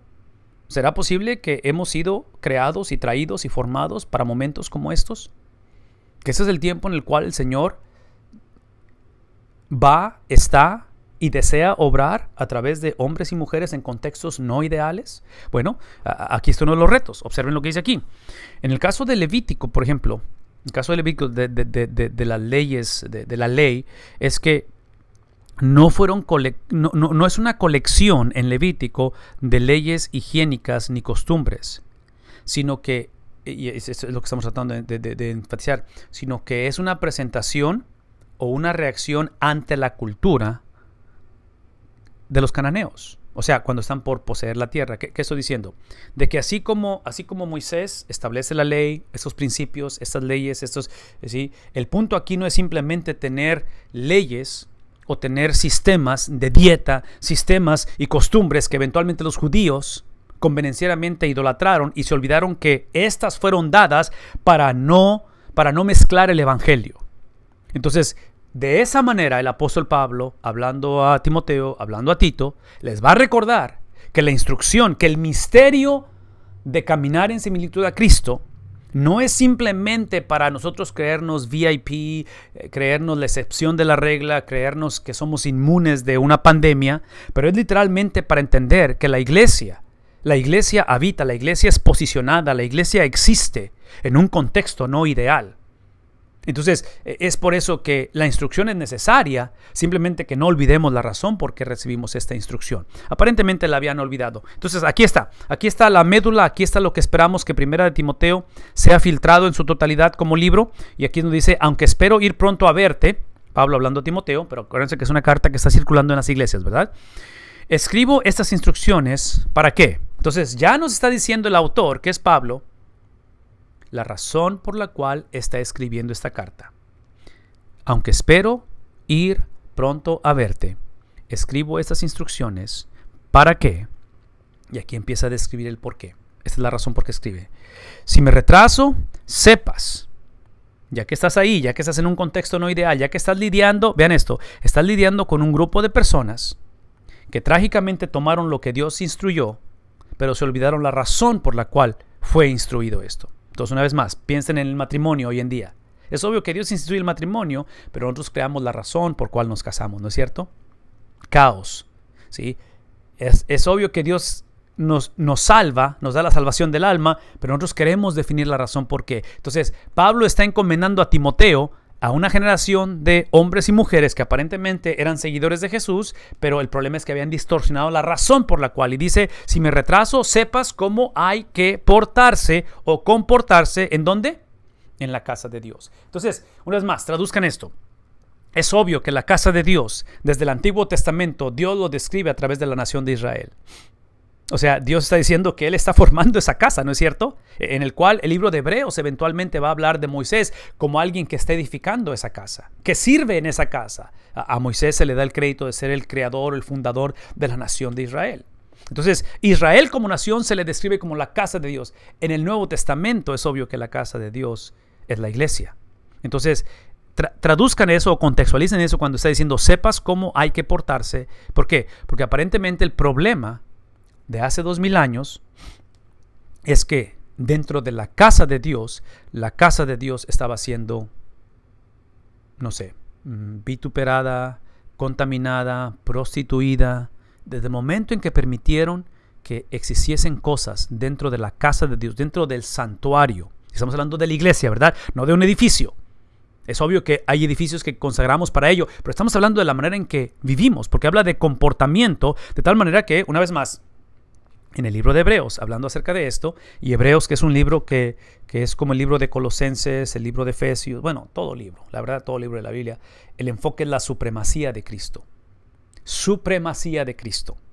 En ese contexto es que encontramos el libro de Hebreos, capítulo 1, versículo 1, dice, en el pasado, Dios habló a nuestros padres a través de los profetas, pero en nuestros días ha hablado a través de ¿quién? Ese es el punto, de que es obvio que el Señor, edificando su casa, y Moisés se le considera un profeta, porque profeta en la Biblia es todo aquel que recibe mensaje de Dios. Ese es un profeta, recibe el mensaje de Dios. Moisés obviamente recibía la ley, Moisés caminaba con Dios, hablaba con Dios, entonces es un profeta. Entonces encontramos las funciones de sacerdote, de reyes y de profetas. Dios los usó a través de la historia para hablar, y es como Él edifica la casa. En Hebreos, Él está enfatizando algo extremadamente importante, y Él dice, no minimizamos la cuestión de reyes, de sacerdotes, de profetas, lo cual Cristo, Él es todo eso, ¿no es cierto? Él cumple esas funciones. Entonces Cristo no está en contradicción de lo que está establecido, simplemente que es el cumplimiento. La diferencia es que Hebreos dice, hoy nos está hablando a través de un miembro de familia, porque quien se hizo presente no fue simplemente un rey o un profeta, no fue simplemente un sacerdote, fue Dios mismo, que entre paréntesis, ese fue el problema para los judíos. El problema del judaísmo fue y es que estaban a favor de que Dios mandara profetas, de que Dios mandara sacerdotes, de que Dios mandara, en fin, estaban a favor del sistema, siempre y cuando el sistema establecido estuviera de acuerdo con sus ideas preconcebidas. Y la idea preconcebida del judío es que no esperaban que Dios se hiciera presente. Esperaban que Dios mandara a alguien, pero no que alguien se hiciera presente. Entonces, en este caso, se hace presente Dios mismo como el Hijo de Dios, la segunda persona en la Trinidad, de tal manera que ahí es donde el apóstol Pablo, hablando a Timoteo, dice, quiero que aprendas cómo comportarse en la casa de Dios, que es, ¿qué cosa? Otra vez, es la iglesia. Y otra vez, si yo soy Timoteo, si yo estoy siendo uno de los líderes de la iglesia, un anciano gobernante, un obispo, un pastor de la iglesia, y yo tengo que predicar esto, y tengo que leer estas cartas de Pablo, esto es extremadamente ofensivo, porque dentro de la iglesia, convertidos al evangelio, el judaísmo todavía es algo que rige, que gobierna, y de acuerdo a la cultura judía, o sea, es la nación de Israel, no es la iglesia, es la nación de Israel, es el judaísmo. Por eso es que hay esa lucha entre aquellos que decían, ok, para ser cristiano tienes que ser primeramente judío y luego cristiano. Entonces, eso es ofensivo cuando dice que es la casa de Dios es la iglesia, cuando todo lo que supiste y cómo aprendiste era que era Israel como nación. En fin, aquí es donde entendemos que la palabra iglesia es el concepto de ser apartado, de ser llamados. Entonces es la asamblea de Israel, es como se produce o como se traduce en el Antiguo Testamento. Somos llamados, tenemos un llamamiento divino delante de Dios. Entonces, una vez más, esta cuestión de ser apartados para Él, esta cuestión de iglesia, de santos apartados para Él, tiene como contexto el haber sido apartados de Él anteriormente por la condición de pecaminosidad. Entonces, a través del Hijo, no solamente que es un profeta, no solamente que es un sacerdote, no solamente que es un rey, pero es el Hijo, es que ese ser apartados de Él anteriormente, ahora a través del Hijo somos apartados, ¿qué cosa? Para Él. Somos apartados para Él. Por lo tanto, aquí es donde dice que la iglesia es la iglesia del Dios viviente. Una vez más, encontramos el valor, el concepto de la iglesia a través de ¿quién? A través de Dios. Entonces, es obvio que el punto aquí no es la iglesia, aquí el punto es el Dios. ¿Qué tipo de Dios es? Es el Dios del monoteísmo, es el único Dios verdadero. Otra vez, las iglesias están llenas de gentiles convertidos al evangelio. Y los gentiles, acuérdense que vienen de contextos de politeísmo. Entonces, algunos de ellos, muchos de ellos, inclusive piensen en esto, estas iglesias están en provincias romanas. Tenemos la carta a los romanos que está en Roma. ¿Qué estoy diciendo? Que las iglesias son minoría, las iglesias son grupos minoritarios, las iglesias son grupos con poca influencia culturalmente hablando, y la cultura es politeísta. Entonces, este énfasis del Dios viviente habla de que hay un solo Dios, lo cual no es aceptable en este tiempo. En otras palabras, los romanos, los gentiles, no se oponían al cristianismo porque veían al Dios de los judíos o al Dios del judaísmo como uno entre múltiples dioses. Pero cuando entra el mensaje radical de Pablo haciendo una defensa en contra de los gobernadores, la iglesia presentándose ante reyes, la iglesia teniendo esas conversaciones donde hay que refutar esa pluralidad de deidades y todo eso, va a ser algo lamentable, y aparentemente existe ese problema dentro de la iglesia. Dice aquí el Dios viviente, el cual es columna y fundamento. Columna y fundamento, nada más para ejemplificar y dejar en claro quién es este Dios viviente. Y este Dios viviente simplemente, ¿quién es? Exactamente, es Cristo, el cual es la piedra angular. Algún tiempo atrás he hecho mención de esto y me gustaría hacerlo mención rápidamente, y es la cuestión de cómo Cristo en Primera de Pedro es descrito como la piedra angular. Pero esa piedra angular es la piedra que es viva o angular, pero fue rechazada. Entonces, para mí, porque a mí me gusta que la Biblia sea bien clara en lo que debo de hacer, lo que no debo de hacer. Pasajes como estos me vuelven loco, porque este tipo de pasaje no me da esa claridad que yo quisiera que la Biblia me diera. Porque me dice que es la piedra viva, pero es rechazada. Una piedra viva, una piedra angular, si Cristo es lo que Él dice que es, no puede ser rechazado. No puede ser Él, no puede estar pasando Él por experiencias dolorosas. En otras palabras, es el tipo de mentalidad, y otra vez aquí es donde hago mi comercial o predico mi mensaje en contra del Evangelio de la Prosperidad. Porque el Evangelio de la Prosperidad dice, ven a Cristo, ven a la vida para que evites esto, esto y esto y esto y esto. El problema con eso, bueno, es la palabra de Dios. Porque observen, y esa es la razón por qué específicamente Pablo también lo va a hacer, constantemente hablan del sufrimiento como algo que el cristiano no debe de ser sorprendido. Del sufrimiento. ¿Por qué? Y esta es una de las razones, porque Cristo siendo la piedra angular, Cristo, escuchen el lenguaje, que Él es la columna y fundamento, ¿verdad? Estamos hablando del Dios viviente, estamos hablando de Cristo, que Él es la columna, el fundamento de la iglesia. Observen cómo lo describe Pedro como alguien que es rechazado. Entonces, aparentemente, esta elección, este fundamento, esta columna de verdad, esta experiencia de la supremacía de Cristo, por favor escuchen lo que estoy por decir, esa supremacía de Cristo que el Padre va a investir, va a poner, va a depositar en el amado, y eventualmente le va a dar el nombre, dice Filipenses capítulo 2, el nombre que es por sobre todo nombre, que toda rodilla se va a doblar, toda lengua va a confesar que Cristo es lo que Él dice que es. Escuchen esto, es en el contexto de ser rechazado. El rechazo de Cristo es literalmente Isaías capítulo 53, el siervo sufriente. El rechazo de Cristo es varón de dolores. El rechazo de Cristo es que el que no conoció pecado por nosotros, ¿qué estoy diciendo? Que aparentemente en la agenda de Dios, en el plan redentor de Dios, hay una coexistencia entre esta experiencia de literalmente ser columna, ser el baluarte, ser la piedra angular y piedra viva, con la cuestión de una coexistencia con el plan redentor de Dios, que Él tenía que ser rechazado. Lo interesante de esto es que, observen lo que dice al final, es que al acercarnos a Él, lo que no podemos seguir haciendo tú y yo, o la iglesia, porque esta es la doctrina torcida, ese es el evangelio de la prosperidad, es decir, acércate a Él porque Él es la piedra viva. Ignora que fue rechazado y simplemente enfatiza que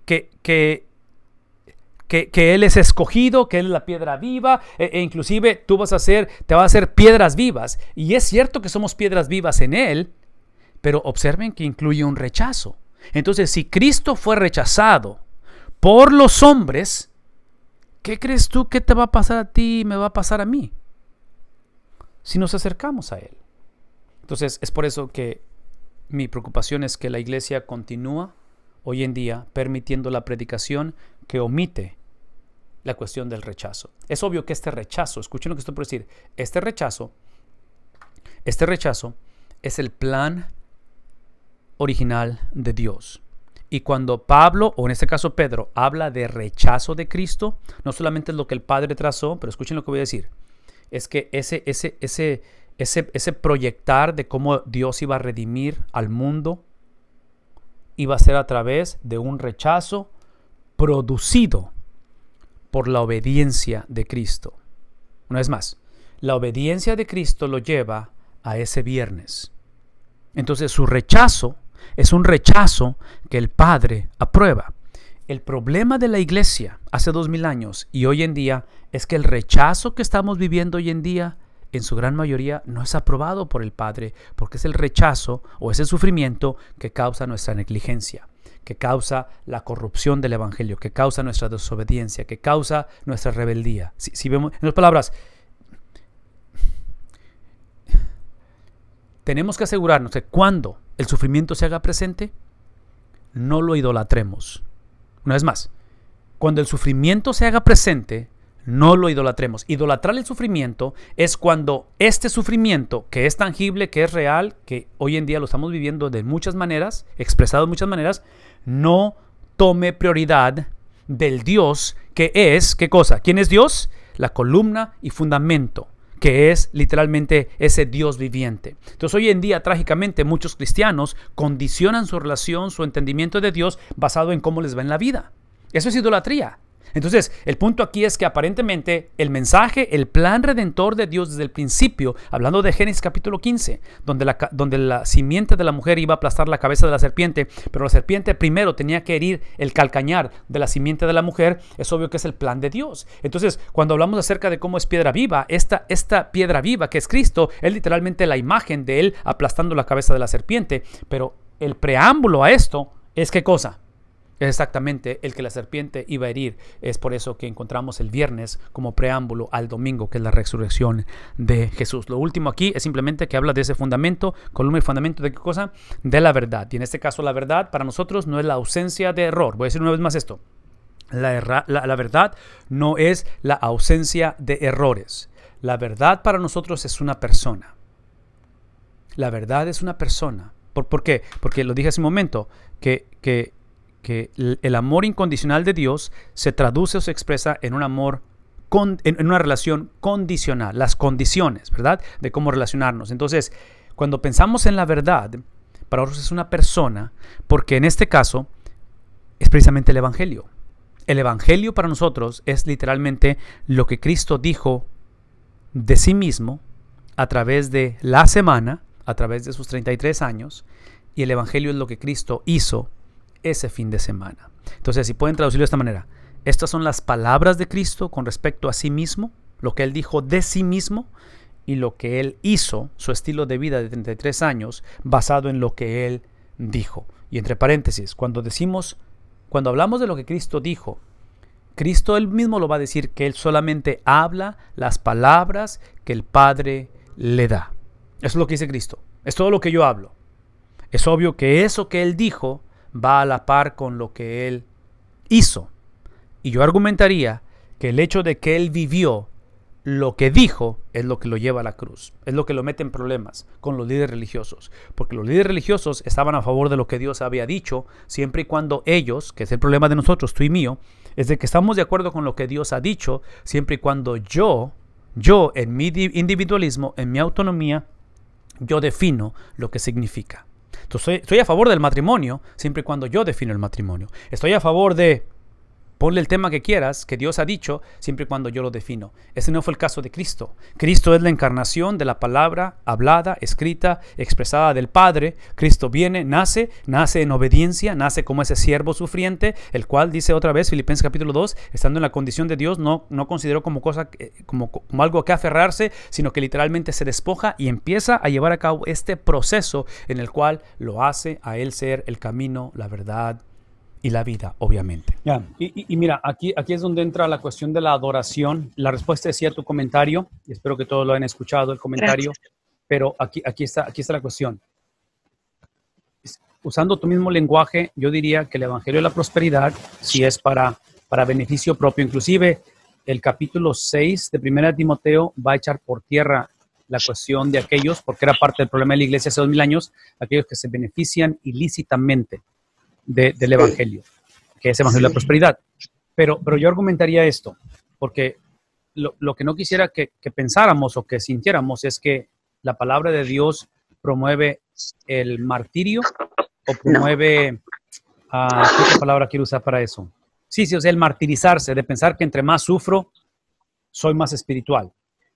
Yo argumentaría esto, que si el propósito de la salvación es vida de servicio, similitud a Cristo, que fusionados produce la salud de la iglesia, una iglesia saludable, lo que la iglesia necesita, lo que el cristiano necesita, lo que necesitamos más, es la fama de Cristo, es la expansión y el beneplácito de Cristo. Porque cuando pienso en la adoración, cuando pienso en adorar a Dios es simplemente, es lo que entiendo yo de la oración, es simplemente creer y afirmar que nadie, incluyéndome a mí, nadie, ¿cómo digo esto? Nadie sabe o tiene lo que más necesito o lo que mejor necesito que Dios mismo. Así es. Entonces, pensar en esa cuestión de adoración es la habilidad de otra vez, como dije hace rato, de que independientemente de cuáles sean mis circunstancias, y esto no es mentalidad positiva, esto es literalmente actuar y moverme y literalmente apoyarme, no en mi fidelidad, pero en la fidelidad de Cristo, porque Él es mi mediador y esa fidelidad de Cristo ha sido transferida, acreditada, imputada a mí. Entonces, cuando hablamos de mantenerme fiel y de ser fiel, es literalmente ejercer lo que ya habita en mí.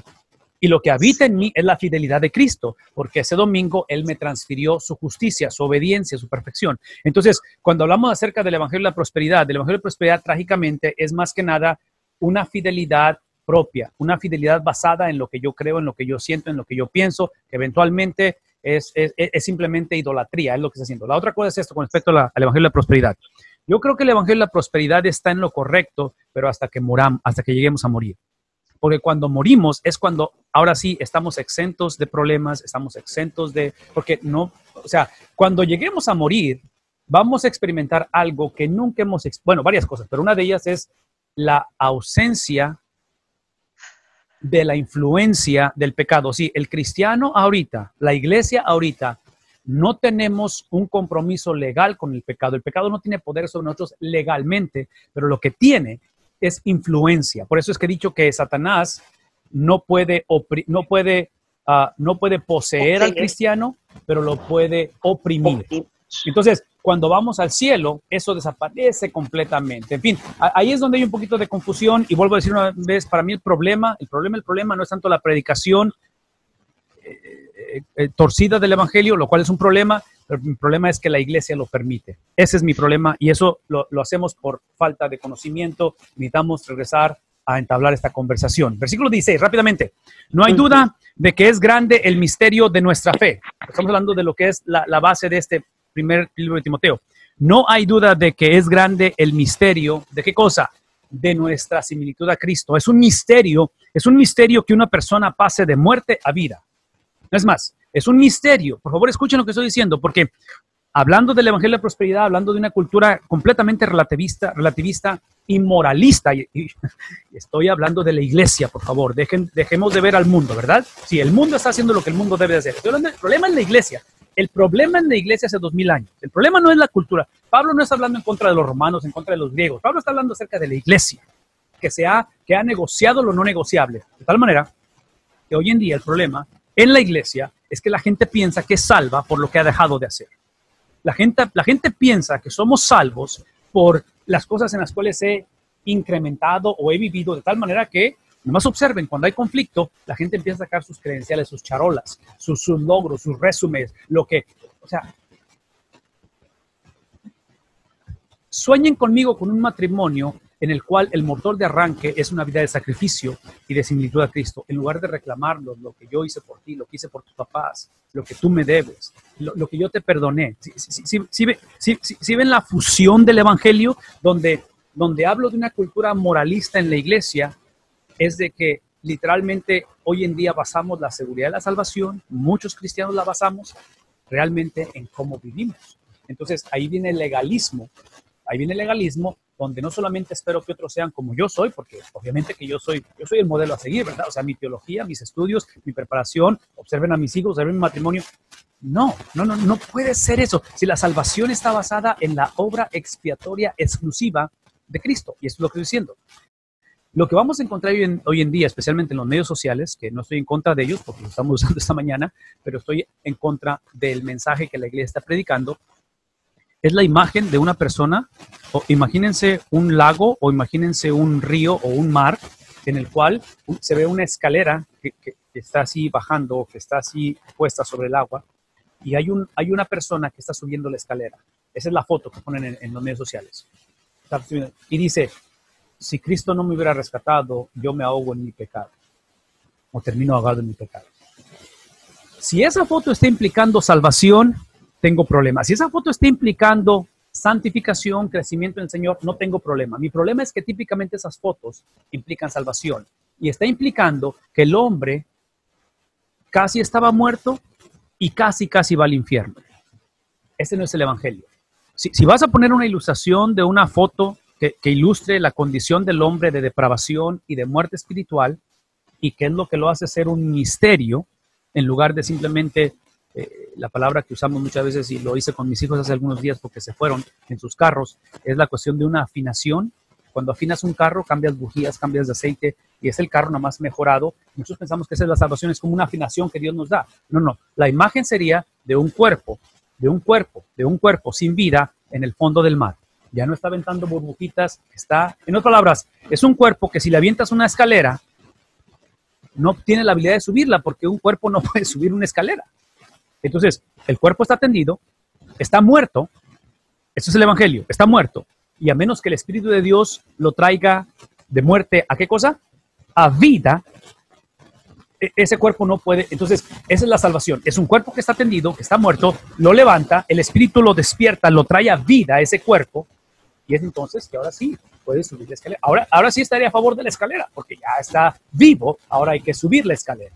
Pero trágicamente tenemos una generación en la cual pensamos que todos espiritualmente estamos como sobrevivientes, como que estamos en nuestras camaritas ahí en el agua, esperando que no venga un tiburón o que no nos ahoguemos. No. El evangelio es que todos estamos destituidos de la gloria de Dios, que no hay justo ni siquiera uno. Entonces, cuando hablamos acerca de ese misterio, es un misterio no solamente que el hombre pasa de vida a muerte, pero es un misterio que estando en la condición en que estoy, viviendo en el mundo en que vivo, es un misterio que yo pueda caminar en similitud a Cristo. Es un misterio que yo pueda acabar bien la carrera. A diferencia, lo opuesto a ver este misterio es otra vez pensar que yo lo tengo formulado, es el recordar de quiénes son mis papás, es que es obvio que yo voy a acabar bien, porque mira quién son mis papás, o sea, yo soy hijo de pastor. O sea, empezamos nosotros a crear nuestra propia versión de cómo Dios me debe a mí, y por lo tanto yo tengo que vivir bien, ¿no? No, Pablo está diciendo, es un misterio. Él se manifestó como hombre, aquí es el misterio, aquí es el evangelio. Él se manifestó como hombre, fue vindicado por el Espíritu, visto por los ángeles, proclamado entre las naciones, creído en el mundo y recibido en la gloria. ¿Qué estamos diciendo? ¿Qué estamos hablando de eso? Es de que en este caso, observen esto, el misterio es literalmente la fidelidad y la confiabilidad de la misión de Cristo. Esto que está aquí en la pantalla, esta es la misión de Cristo. Entonces, esto es lo que produce nosotros, lo que vemos para la iglesia, es un Cristo que es confiable, es un Cristo que es fiel, independientemente de que estas iglesias van rumbo a un mundo caótico. Entre paréntesis, estas cartas pastorales, dentro de lo que es la línea del tiempo o dentro de lo que es el esquema cronológico, se consideran que son escritas en el cuarto viaje misionero de Pablo, implicando que ya de aquí él no vuelve a ver otro día después. Él de aquí va a ser eventualmente encarcelado otra vez, decapitado. ¿Qué estoy diciendo? ¿Cómo puedo hablar yo de fidelidad? ¿Puedo hablar de alguien que puedo yo confiar cuando el líder está en la cárcel injustamente y eventualmente es ejecutado por los malos? En otras palabras, cuando pienso en fidelidad, cuando pienso en confiabilidad, estás hablando de que tiene un final bonito, ¿no? La historia. ¿Será posible que de esta pandemia muchos estamos experimentando un final no agradable? ¿Será posible que es la historia de muchas personas que están escuchando este mensaje en el cual precisamente flaqueamos en confiar en un Dios que es fiel o confiable porque el final no fue favorable o como yo pensé que debió de haber sido? ¿Será posible que el problema del ser humano en cuestión de circunstancias es que, y digo del ser humano, pero es el cristiano realmente, el problema del cristiano de la iglesia es que las circunstancias que estamos viviendo, que ellos están viviendo, y otra vez son muy difíciles, trágicamente nos distrajeron o nos están distrayendo de la misión por la cual la iglesia fue formada.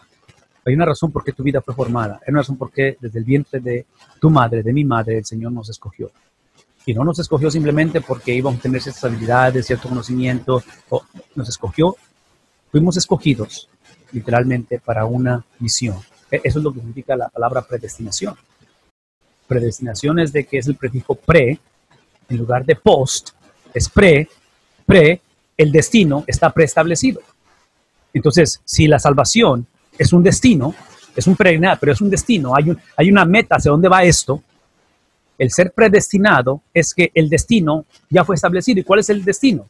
El destino es una persona, es una misión. De tal manera que, otra vez, dice él, no hay duda de que este gran misterio, de lo que estamos enfatizando, el caminar en similitud a Cristo, dice, Él se manifestó. En otras palabras, es Cristo quien ha revelado al Padre, ¿no es cierto? Es Cristo quien Él es el Dios preexistente. Él siempre ha existido, Cristo. Entonces, cuando hablamos de su manifestación, cuando hablamos de su encarnación, cuando hablamos de su manera en que Él se camina en medio de nosotros, es entender que la vida de Cristo no inició a través de María. Es entender que la vida de Cristo, Él siempre ha existido. Él es el principio, Él es el fin, Él es el alfa, Él es el omega, Él es Dios mismo. Él es simplemente la revelación del Padre. Ya dijimos en Hebreos, ¿verdad? Habló a través de los profetas de nuestros padres, pero Él nos ha hablado a través de ¿quién? A través del amado, a través de Dios mismo. Por lo tanto, esta cuestión del misterio, el misterio es que Él se ha revelado, pero Él ha sido ¿qué cosa? Él ha sido vindicado, y vindicado a través de la aprobación del Padre. Recuerden, un Dios trino, una sola persona, un solo Dios, ¿sí? Una sola esencia, tres diferentes personas. Es un solo Dios, tres diferentes personas. Y cuando hablamos de ellos es que aparentemente es que la segunda persona de la Trinidad, ¿sí? La cual reveló al Padre, y esa revelación, lo que reveló del Padre es esto, a través de su misión. Entonces, voy a decir una vez más, la misión de Cristo, la vocación de Cristo fue el sufrimiento. Una vez más, la misión de Cristo, el sufrimiento de Cristo nunca fue accidental. Cristo no fue el producto de bullying, Cristo no fue el producto de tráfico humano, Cristo no fue el producto de un gobierno superpoderoso que fue una nación la más poderosa del mundo en ese tiempo, por mucho tiempo, los romanos. ¿Sí? La supremacía de Cristo es tal que Él usa la maldad para sus propósitos. Una vez más, la supremacía de Cristo es tal que Él siempre ha usado la maldad para cumplir sus propósitos. No estoy implicando que Él se goza o Él creó la maldad que te ha hecho sufrir a ti, que me ha hecho sufrir a mí. No estoy diciendo eso. Todo lo que estoy diciendo es que cuando la maldad se hace presente y cuando el infierno, cuando Satanás empieza a hacer de las suyas en medio de nosotros, escuchen lo que estoy por decir, Cristo no está viendo la situación diciendo, esta no me la sabía, esta nunca la había visto, no sé qué voy a hacer con ustedes, con la iglesia, con tu cáncer, con tu situación. Cristo nunca hace eso, ¿verdad? Cristo siempre está en control de las cosas, pero eso implica que ahora que Él ha sido vindicado, tres personas, otra vez, su misión, que es la misión que el Padre le dio, por su obediencia perfecta a la misión que el Padre le dio, ese domingo en la mañana es el Espíritu del mismo Dios que trae a vida a Cristo Jesús. Entonces, la vindicación de ello es precisamente esa restauración cósmica que dice el apóstol Pablo, que él, y ese es un misterio, se desprende, ¿verdad? Se desprende, Filipenses capítulo 2, del cual, y otra vez, hablar de la restauración cósmica es entender, por favor, escuchen, es entender que Él nunca perdió su divinidad, pero su nacimiento virginal, Él añadió humanidad. No es más, a su divinidad, y ese es un misterio, así es que no me pidan que explique un poquito más porque tengo miedo de meterme en cosas que no son bíblicas, ¿ok? Porque mi lenguaje, mi entendimiento, como el de todo, está limitado. Pero lo único que puedo decir es esto, es que ser restaurado a esta experiencia o este imperio, esta autoridad cósmica, y cuando uso la palabra cósmica estoy hablando del cosmos, del universo, de que Él está por encima de todo, que Él es la razón. Colosenses dice que Él es la razón porque las cosas fueron creadas, que Él es el creador de las cosas, que Él es el que sustenta las cosas, ¿me explico? Entonces, estoy hablando de que ese nacimiento virginal es simplemente Dios mismo añadiendo humanidad a Él. Entonces, es un misterio cómo es que en una persona coexistan dos naturalezas, que es Cristo, ¿verdad? Naturaleza divina, naturaleza humana. Es un misterio, o sea, no lo alcanzo a entender en su totalidad. Lo único que sé es que fue 100% humano, pero esa manera en la cual el Espíritu lo vindicó, visto por los ángeles, y ha sido proclamado ¿por quién? Exactamente. Es el entender de que otra vez, esa proclamación de las naciones, eventualmente Pedro va a hablar acerca de esto, y habla acerca otra vez de cómo, una vez más, Cristo siendo, me estoy yendo a 1 de Pedro capítulo 2, Cristo siendo la piedra angular, la piedra viva, rechazada por el hombre. Ya dijimos que fue su llamado el ser rechazado.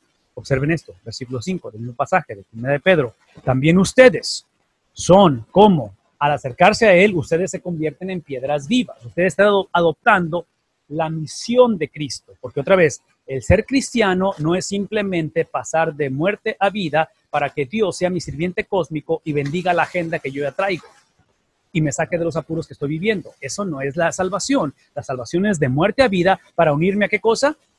Unirme a la piedra angular. Eso es lo que me hace ser una piedra viva. Y si me uno a la piedra angular, si ahora Él es el hermano mayor de entre muchos, Él es el primogénito entre muchos, eso implica que el unirme a Cristo, me uno a Cristo en su misión. ¿Y cuál es la misión de Cristo? ¿Cuál fue la vocación de Cristo? El sufrimiento. Entonces, cuando dice Él, como piedras vivas, con las cuales estas piedras están edificando una casa espiritual. Entonces, traduzcan esto. Cuando hablamos de la proclamación entre las naciones, la manera en que se está llevando a cabo esta proclamación, una vez más, porque ese es el problema. Este fue el problema, es el problema y va a seguir siendo el problema a menos que prediquemos el evangelio. Por favor, no pierdan lo que estoy por decir. Piedras vivas unidas a la piedra angular, de muerte a vida, para su agenda, para su reino. Entonces, las circunstancias que estoy viviendo, la situación que estoy viendo, más vale que sean circunstancias, escuchen lo que estoy por decir, que sean circunstancias, si es que son de sufrimiento, y aún las de gozo también, que sean el producto de mi unión con Cristo, del misterio de caminar en similitud a Cristo. Una vez más. Las circunstancias de mi vida, sea en abundancia, sea en carencia, sea en necesidad, sea cuando el Señor ha provisto, cualquiera que sea, la oración es que sea el producto, o sea, en el producto de mi caminar en similitud a Cristo. ¿Por qué? Porque solamente aquellos que caminan en similitud a Cristo, implicando que estas iglesias no lo estaban haciendo, son las vidas de las cuales Dios se hace responsable independientemente de las circunstancias. De otras maneras, lo más trágico para el cristiano no es solamente el sufrimiento, pero es el sufrimiento del cual Dios dice, no hay nada que pueda hacer por ti, porque una es que no te arrepientes, una es de que, ¿sí me explico? Es la situación en la cual el Señor, por amor a sí mismo y a nosotros, nos permite enfrentar las consecuencias de nuestra desobediencia. Y eso es trágico, porque vemos a una iglesia, vemos a un mundo en decadencia, muchas de las veces causándose dolor a sí mismo. Entonces, cuando hablamos acerca de ser piedras vivas, las cuales se está edificando, estas piedras vivas, las cuales se está edificando para hacer ¿qué cosa? Lo que la nación de Israel debió de haber sido, y la nación de Israel rehusó. Una vez más, la nación de Israel rehusó convertirse en la casa espiritual, de tal manera que, de este modo, ustedes, piedras vivas, unidas a la misión de Cristo. ¿Cuál es la misión de Cristo? Lo que el Padre tenía desde un principio establecido, su misión de redención para el mundo, es que ustedes llegan a ser ¿qué cosa? Un sacerdocio santo. Hace 500 años la iglesia trágicamente vio pasajes como estos. Digo 500 años porque la iglesia hace 500 años, la Reforma, Martín Lutero, solamente un grupo selecto tenía acceso a eso. La gente no tenía acceso a la palabra de Dios como lo tenemos hoy en día. Entonces la iglesia leía esto y cuando pensaron en sacerdocio santo, hace 500 años, la iglesia hizo el error que hizo el pueblo de Israel en el Antiguo Testamento. Cuando el pueblo de Israel escuchó de Moisés, Éxodo capítulo 19, que iban a ser una nación de sacerdotes para mí, automáticamente crearon un VIP, una supremacía, un elitismo. Y es ahí donde hace 500 años, la misma actitud de la iglesia, y ese elitismo, entre paréntesis, y esta fuera la palabra de Dios, la iglesia lo que hizo hace 500 años, se quiso poner por encima de la palabra de Dios. Entonces la iglesia decía hace 500 años que el significado de la Biblia estaba determinado por quién, no por Dios, por lo que la iglesia dijera de la palabra de Dios. Entonces Martín Lutero se da la tarea donde él se da cuenta que la autoridad está en la Biblia, no en la autonomía de la iglesia. Una vez más, la autoridad está en lo que la Biblia dice de la iglesia, no lo que la iglesia cree de la Biblia. Traduzcan esto en la vida personal. La autoridad no está en lo que yo pienso de mi matrimonio, de mis hijos, del gobierno, de las elecciones, de la pandemia. La autoridad está en ¿qué? en lo que la Biblia dice de mi matrimonio, en lo que la Biblia dice de, en fin, cualquiera que sea el tema. Entonces, bajo esa situación es que la iglesia convenencieramente leyó pasajes como estos y enfatizaron para beneficio propio el acceso directo que tenían ellos o la iglesia a Dios. Y es obvio que el resto de la gente necesitaban de la iglesia para tener acceso a Dios.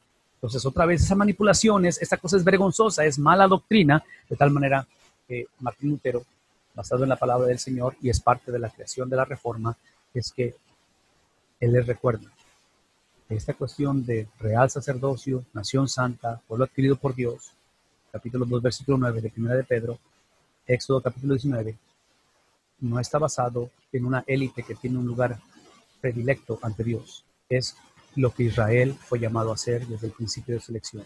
Evangelismo global. Evangelismo para las naciones, redimidas para el Señor Jesús, a través de su misión, que la misión de Dios es una persona. Con esto concluyo. No es más, no hay duda de que este gran misterio de nuestra fe, lo cual Él manifestó vindicando al Espíritu, a través del Espíritu, proclamado entre las naciones, creído en el mundo y recibido en la gloria. Entonces, este es el evangelio que simplemente el apóstol Pablo, aparentemente las iglesias en Éfeso, las iglesias en Asia Menor, lo que es Turquía hoy en día, las iglesias de la dispersación eventualmente que el apóstol Pedro va a escribir, la iglesia en Jerusalén, todo esto que estamos viendo es el Nuevo Testamento.